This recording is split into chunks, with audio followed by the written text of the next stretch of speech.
Hello everybody and welcome back to World of Warships Legends. My name is Spartan Elite 43 and tonight we are in the Mogami and we're having our meet the Mogami. Who'd have thunk it? It's probably right there in the title. I'm a dummy. Anyway, on to the commander. We've got Right Through, we've got Norman Scott and Andre Roux as our two commanders, inspirations. We've got Beyond Range, we've got Igniter, we've got Punch Through, and we have Fixated, as well as Fully Packed. We are Legendary 2, and with that being said, let's get into the Mogami itself. Now, we are fully upgraded with a Aiming System Mod 1, we've got Steering Gears Mod 2, we've got Concealment System Mod 1, and we have Main Battery Mod 3. All of that adds up. We've got sonar that reaches out to detect people, or detect torpedoes at 3 kilometers, detection of ships at 4.5. We've got catapult fighter that lasts 6 minutes. I think it's 6 minutes. Anyway, yeah, 6 times 6 is 36, dummy. Anyway, and we have 3 heals. We're running our community contributor flag. We're not running any boosters. And stats, we have 39,100 hit points. We have 16% torpedo damage reduction, which is interesting to think when you think the Alaska only has 13.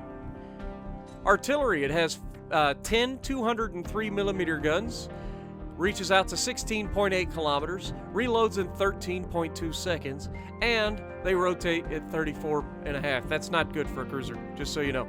The turret traverse on these is probably the most annoying part of the ship.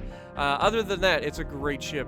Maximum HE shell damage 3349 with a 20% chance to set on fire.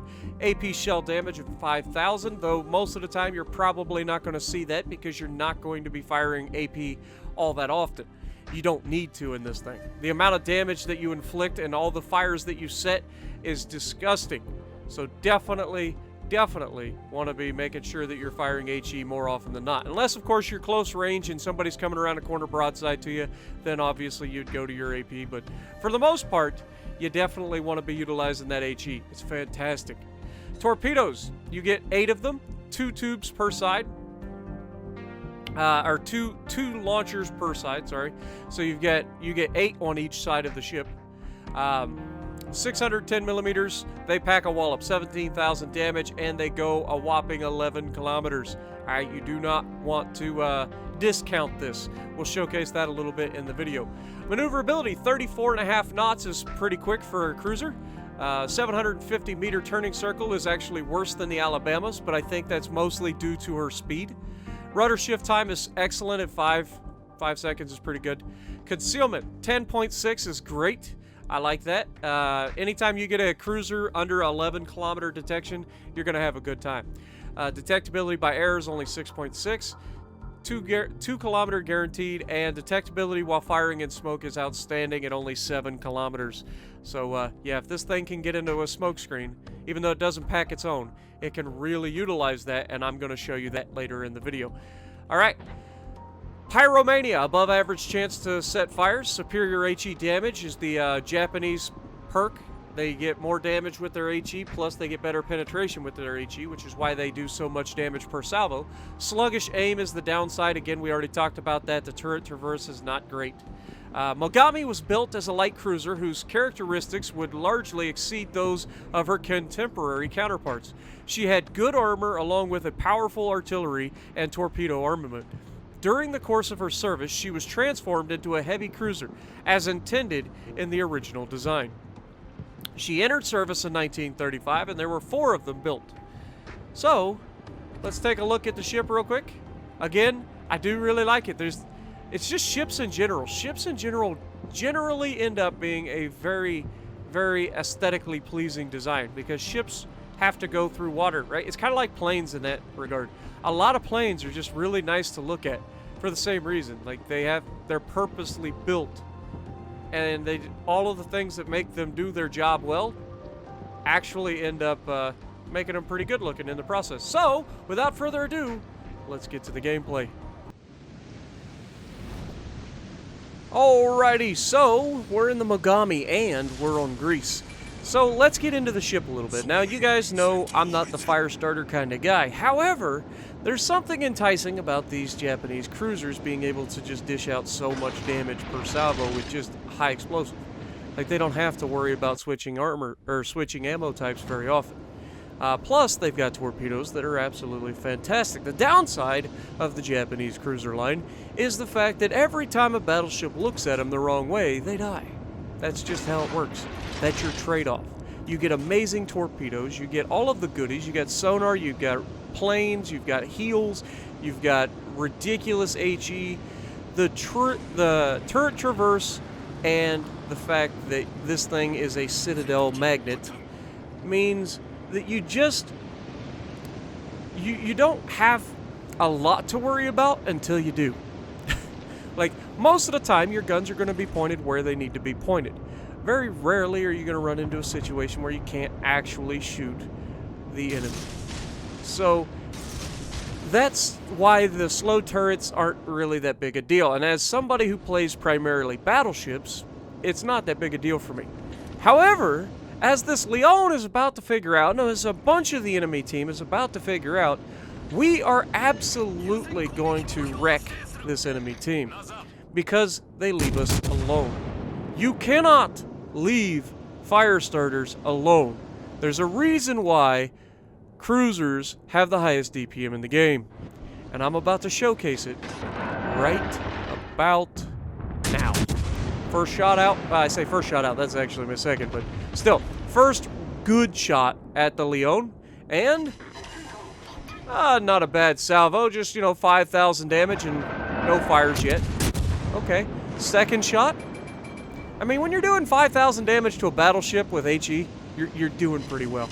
And there's our first fire, and we were over 10,000, so we're averaging about 5,000 damage per salvo with HE. Now, granted, the Leon and other French battleships are kind of known for being weak to HE. But as you can see, as we go up to about 14,000, Leon decides to put out the fires. Now, our friendly Yadachi up here has been kind enough to drop us a smoke screen, and while we're not in the smoke screen, we're directly behind the smoke screen, breaking line of sight from the enemies, allowing us to sit here and farm. Only problem is we don't really have a target at the moment because everybody... Oh, never mind. In Eisenhower, how you doing, brother? You're going to need to hold these for me. We're going to just sit here and toast these guys nice and juicy like. We don't want to dry them out, but we definitely want to get the flavor in them. Got to get all that smoky flavor into them. And that takes time. So you don't want to rush things. Armor piercing is for people who rush. High explosive is for people to enjoy. People who want to savor their meat before they finish it off. That sort of thing. And I can understand after playing the Wichita and enjoy... Oh my god, that dispersion is disgusting. And there you go, 7 penetrations with high explosive, another fire set. You can really get a feel for just how disgusting these ships can be when people just decide not to shoot them. And when used properly, there isn't any other ships in the game that can compare to the Japanese cruisers in the amount of damage that they get per salvo with high explosive. The Wichita is very close, and the Kutuzov is very close. Shapayev, I don't think, is quite there, but still, they're very, very nasty is what I'm saying. And they're known for this. Now, this Sasashio pulls out broadside on. Obviously, I've got my sonar running for a couple more seconds. The torpedoes are detected right now, but unfortunately, our cruiser's going to still sail right into them as we absolutely delete this guy. And, yeah, unfortunately, down goes our cruiser. Now, again, those torpedoes were spotted from so far away as we get our second kill in a row with the Gdańsk burning to death, giving us our double strike and our second kill. We're up to 55,000 damage done, and we shoot at the King George, setting a fire immediately. The very first time we hit him. And that's something you're going to notice in this ship, or any of the Japanese cruisers for that matter. You set a lot of fires. Like, these things set fires like they're going out of style. But we protect ourselves long enough to make sure that we capture the base. And now that we've captured the base, we're going to start to move past the island, and we're going to engage this King George. I apologize for the brief intermission here, but I actually was helping somebody off screen at this moment in the battle. Now, right now I've got 60,000 damage and 2 kills with a double strike kill. Not too bad, right? But it's going to get a lot better. It's going to get really good because we're about to have all of our islands disappear. I say all of them. And this is why I like Greece.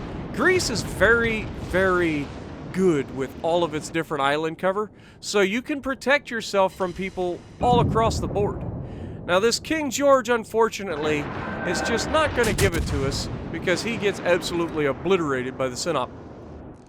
However, there is a Wichita here. This Wichita is looking at me funny. Now, normally you see a Wichita or a Baltimore and you'd be like, oh my god, it's got ridiculous armor. We can't fight that. But in a Japanese cruiser, you are perfectly capable of countering them hard. That high explosive that you're hitting them with is disgusting. And the amount of damage that you will get per salvo off of a Wichita or a Baltimore is absolutely insane, provided you are good enough to hit them. Now, that can be a little tricky sometimes, just due to the fact that I'm bad at times. This Wichita slows down just in time to keep me from hitting him for the most part. We are going to get a small hit on him here, but, you know, it's inconsequential in the long run. This time, however, he's not going to be so lucky. We are fully aimed in and ready to go. We take a hit from the Scharnhorst there, knocking out one of our torpedo tubes or turrets. I couldn't remember which. But down goes the Wichita, the first Wichita. Now, you might say, well, Spartan, he didn't have any health. Okay, I'll give you that. This one does. Watch how quickly it disappears. Hey, look, a fire. Didn't we just have him on fire a minute ago? Oh, yeah, he gets to lose his health. It's great. It's great. Surely he's not ready to give up just yet, right? I mean, he's got amazing, amazing armor. He can absolutely tank this like a boss. And he actually, as the closer I get, gets higher and higher chance of citadeling me with those horrible light armor-piercing shells. Remember, the Wichita and the Baltimore have 2 different shell types for armor piercing. The Baltimore has the super heavy rounds, the Wichita does not.